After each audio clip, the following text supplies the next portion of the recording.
Acid rain is dangerous.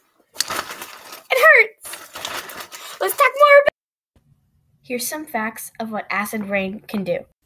Acid rain can destroy your trees,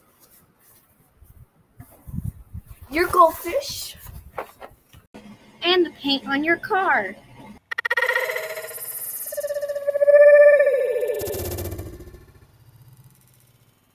You might be wondering how acid rain forms. It forms by factories making smoke and going into the air and getting into the clouds, and then the clouds rain, and that's how acid rain is formed.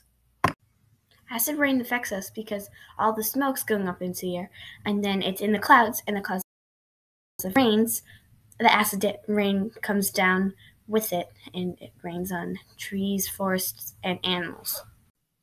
How can we stop this from happening? Well, we could use our bikes to go like places. We could walk to places. We could get a battery out of the car. Stuff like that. The only way, really.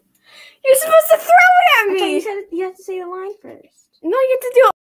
I was saying the line.